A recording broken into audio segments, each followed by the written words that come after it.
আসসালামু আলাইকুম। ব্ল্যাকবোর্ডের পক্ষ থেকে স্বাগতম জানাচ্ছি। আমি এস এম আরিফ হাসান। আজকের ক্লাসে হচ্ছে আমরা ন্যারেশন নিয়ে আলোচনা করব এবং ন্যারেশনকে আমরা পার্ট বাই পার্টে আলোচনা করব যাতে তোমাদের বুঝতে খুবই সুবিধা হয়। আজকের আলোচনা আমরা পার্ট 1 নিয়ে আলোচনা করব এবং এই পার্ট 1 এ আমরা কি কি দেখাচ্ছি সেটাই তোমরা দেখতে থাকো। মূলত হচ্ছে যখন আমরা ন্যারেশনটা করি তখন আমাদের দুইটি বিষয়ের উপরে ফোকাস থাকতে হয়। একটা হচ্ছে রিপোর্টিং ভার্ব আর একটা হচ্ছে রিপোর্টেড স্পিচ। ধরো আমি একটা সেন্টেন্স লিখলাম, he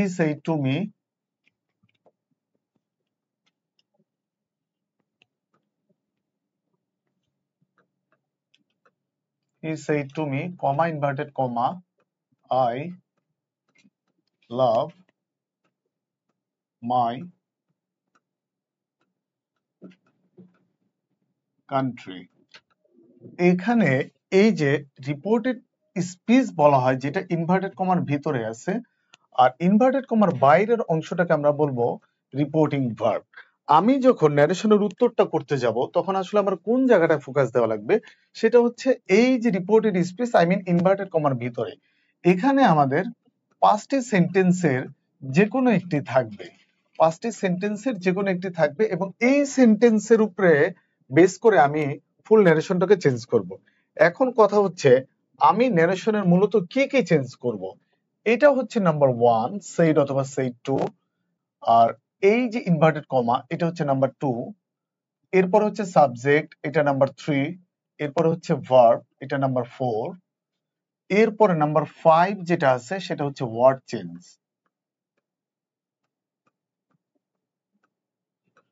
ওকে, এই পাঁচটি অংশকে আমরা পাঁচটি পার্টে বুঝিয়ে দিব যাতে কোনো কারণে তোমার ন্যারেশন করতে গিয়ে কোথাও না আটকাও। আজকের আলোচনা আমরা সেইড অথবা সেইড 2 নিয়ে কথা বলবো যে সেইড অথবা সেইড 2 আসলে কি কি চেঞ্জ হতে পারে। ধরো আমরা লিখলাম সেইড অবলিক সেইড 2, এই দুইটা জিনিস লেখার কারণটাকে সেটা আগে বলি। প্রশ্নে কখনো শুধু সেইড থাকতে পারে অথবা সেইড 2 দিয়ে থাকতে পারে।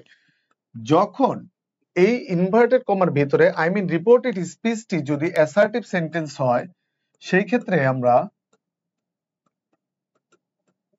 সেইড অথবা সেইড 2 পরিবর্তে লিখব টোল্ড অবলিক সেইড, সেইড 2 না। হ্যাঁ, যখন আমার রিপোর্টেড স্পিচে ইনভার্টেড কমার ভিতরে ইন্টারগেটিভ সেন্টেন্স থাকবে তখন আমরা সেইড অথবা সেইড 2 পরিবর্তে লিখব আস্কড।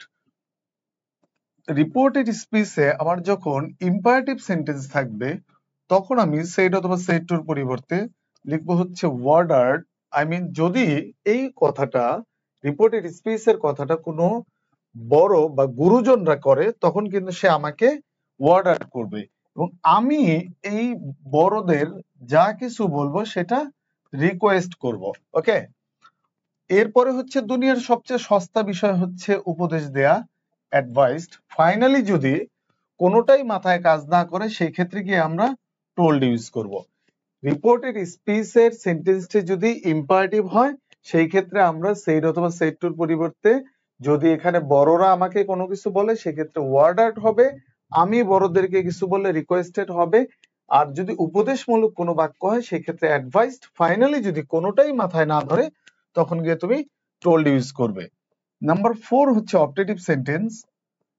যখন এই রিপোর্টেড স্পিচ অপটেটিভ সেন্টেন্স থাকবে তখন আমরা সেইড অথবা সেইড 2 এর পরিবর্তে লিখব উইশড অথবা প্রেইড। দেখো ম্যাক্সিমাম ক্ষেত্রে হচ্ছে আমরা উইশটা ইউজ করতে পারি, এরপরের বাকি অংশটা যদি একেবারে ডিরেক্টলি দোয়া করা বোঝায় তখন আমরা প্রেইড শব্দটাকে নিব। লাস্ট এন্ড ফাইনাল নাম্বার যেটা আছে সেটা হচ্ছে এক্সক্লেমেটরি সেন্টেন্স। এখন এক্সক্লেমেটরি সেন্টেন্সের তিনটি এক্সপ্রেশন মোস্ট ইম্পর্টেন্ট। সেই তিনটি এক্সপ্রেশন কি? ধরো যে কোনো আনন্দের সংবাদে আমরা লিখবো হচ্ছে exclaimed with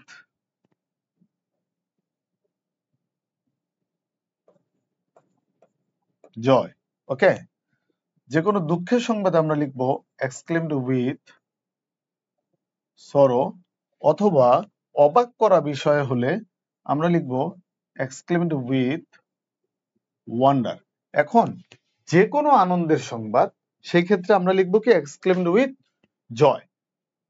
ধরো হচ্ছে আমাদের রহিম স্যারের বিয়ে, হ্যাঁ, এখন এটা খুবই আনন্দের সংবাদ, দ্যাটস ওয়াই আমরা কি লিখবো যে এক্সক্লেমড উইথ জয়। হ্যাঁ, রহিম স্যার বাইক অ্যাক্সিডেন্ট করছে, এটা খুবই দুঃখের সংবাদ, তখন আমরা লিখবো এক্সক্লেমড উইথ সরো। আর অবাক করা বিষয়, রহিম স্যারের বিয়েতে তুমি যখন মুরগির রান খাইতে গেলে ওই মুরগি তোমাকে কথা বলে উঠতেছে, হ্যালো কি খবর, তখন কিন্তু তুমি একটা অবাক করা বিষয় হয়ে যাবে, সেটা হবে কি exclaimed with wonder. As like আমরা যখন আমাদের ন্যারেশনকে কমপ্লিট করতে যাব, এভাবে 5টি সেন্টেন্সকে যখন আমি আইডেন্টিফাই করে ফেলবো, তখন আমার সেইড অথবা সেইড টু এর পরিবর্তনে আর কোনো ভুল হওয়ার চান্স থাকবে না।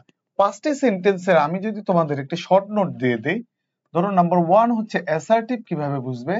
অ্যাসার্টিভ বুঝবে হচ্ছে যখন দেখবে একটা সেন্টেন্সে সাবজেক্ট, ভার্ব এন্ড অবজেক্ট থাকে।